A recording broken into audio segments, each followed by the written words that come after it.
नमस्ते दोस्तों, मेरा नाम है राज और आप देख रहे हैं मेरा यूट्यूब चैनल स्लो लर्नर। आज का वीडियो एक कंपनी एनालिसिस वीडियो है। कंपनी का नाम है विशाल मेगा मार्ट, जिसका हम आज एनालिसिस करेंगे। ये एनालिसिस 4 हिस्सों में होगा। कंपनी के फंडामेंटल, कंपनी का बिजनेस मॉडल, कंपनी का टेक्निकल एनालिसिस जो कि चार्ट पे होगा, और लास्ट में इसके वैल्यूएशंस। ये सारी चीज़ें देख के इसके बारे में एक व्यू बनाने की कोशिश करेंगे। क्या ये कंपनी एक अच्छी कंपनी है जो आज की डेट में अवेलेबल है और आने वाले टाइम में अपने फ्यूचर में अपने इन्वेस्टर के लिए एक बड़ा पैसा बना के दे सकती है? क्या इसमें वो अपॉर्चुनिटी आज की डेट में है या नहीं, ये देखने की कोशिश करेंगे।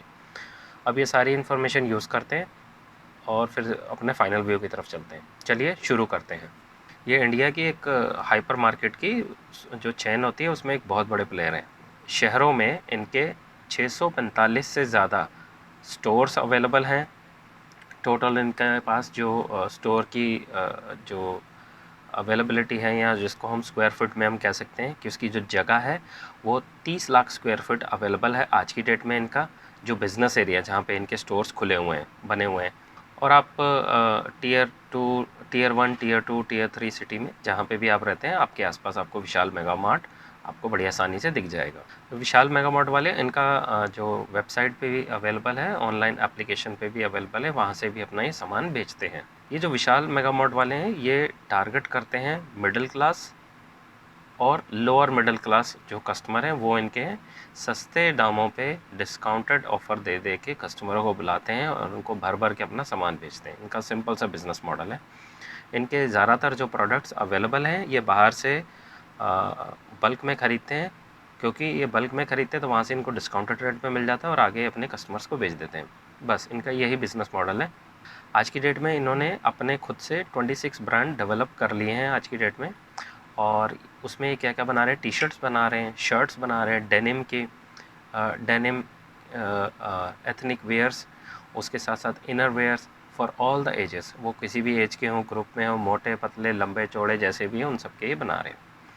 इसके साथ ही कौन-कौन से आइटमों में डील कर रहे हैं, ग्रोसरीज़ में कर रहे हैं, फर्निशिंग में कर रहे हैं, toys, travel, product, footwear, FMCG, biscuits, noodle, spices, आप नाम लीजिए किसी भी चीज़ का, हर चीज़ इनके स्टोर्स में मिल रही है। पीछे से बल्क में लाते हैं, आगे सस्ते रेट में रिटेल में अपने एक-एक से इंडिविजुअल जो कस्टमर इनके पास आते हैं उनको ये बेचते हैं। जो ये सामान बेचते हैं उसमें 19 ब्रांड, जो 19 ब्रांड हैं, वो पार कर चुके हैं 100 करोड़ का रेवेन्यू। और 6 जो इनके पास ब्रांड हैं वो 600 करोड़ पार कर चुके हैं। थर्ड पार्टी मैन्युफैक्चरिंग है इनका कॉन्ट्रैक्ट विद 839 वेंडर्स के साथ। तो बहुत ही डाइवर्सिफाई इनकी सप्लाई चेन है। इससे इनको कोई भी इशू नहीं आएगा। अब जो अपैरल है इनका, उससे 43% इनको आता है। एफएमसीजी जो प्रोडक्ट्स हैं उनसे 27%, और जो जनरल मर्चेंडाइजिंग है वहाँ से इनको 28% रेवेन्यू आता है। मेरी रिसर्च के दौरान मुझे इनका कोई भी कॉन कॉल पीपीटी कुछ भी नहीं मिला है, तो जो भी डिटेल्स इनकी वेबसाइट पे अवेलेबल है वहाँ से मैं इसको अपने तरीके से आपको बताने की कोशिश कर रहा हूँ। अब ये करते क्या हैं, ये टीयर 2 सिटीज़ में जाते हैं, टीयर 1, टीयर 2 सिटीज़ में। और उन सिटीज़ में भी आपने देखा होगा कुछ ऐसे एरिया हैं जहाँ पे कि रेंट की कॉस्ट, यानी कि जो डेवलपमेंट है अभी हो रहा है वो ज़्यादा डेवलप नहीं, ज़्यादा एक्सपेंसिव एरिया नहीं है।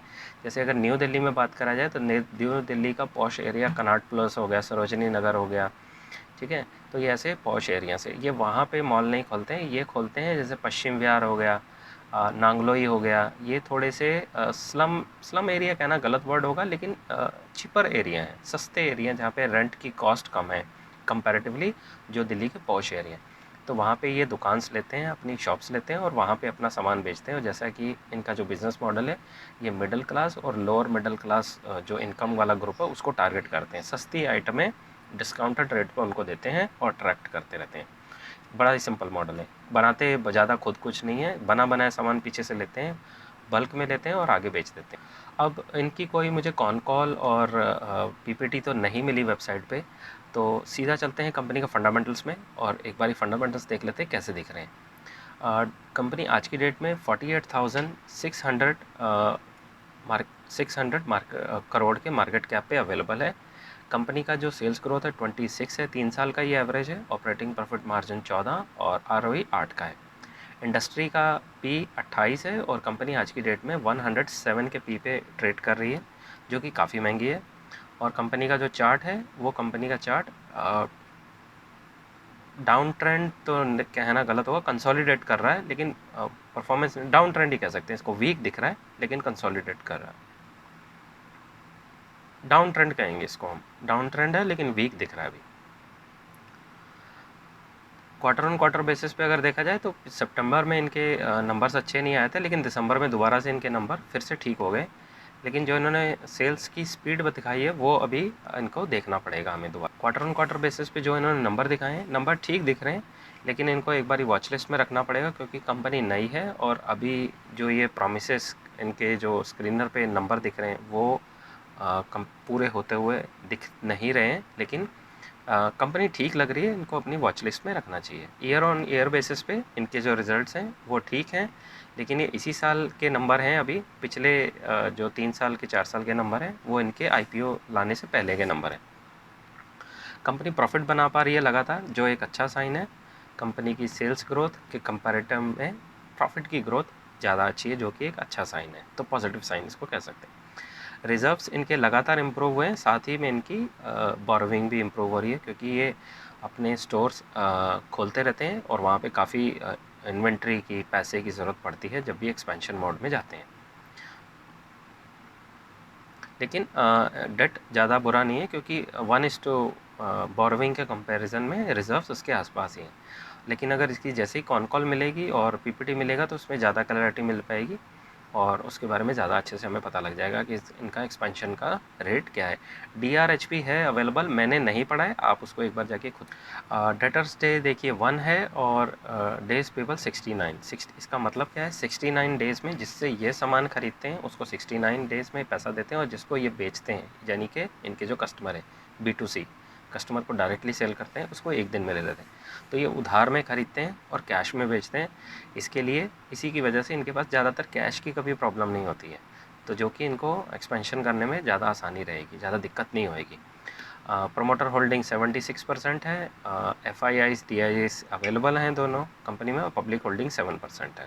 सीधा चलते हैं एक्सेल शीट पे और एक व्यू बनाने की कोशिश करते हैं जो भी अवेलेबल इन्फॉर्मेशन है उसकी मदद से। सेल्स ग्रोथ 26 है।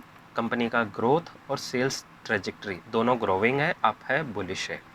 क्वार्टर ऑन क्वार्टर बेसिस पे बुलिश है, हालांकि इसके अभी ज़्यादा हमारे पास डेटा नहीं है, तो जो भी अवेलेबल है उसके अकॉर्डिंग मैं अपना व्यू बना रहा हूँ। ऑपरेटिंग प्रॉफिट मार्जिन 14 का है, ROE 8 है, इंडस्ट्री का P 28 है, price to book not available, और P 107 काफ़ी महंगा P है, आपको देखना पड़ेगा इसके बारे में, और इसकी वजह से मैंने इसके वैल्यूएशंस को एक्सपेंसिव में रखा है।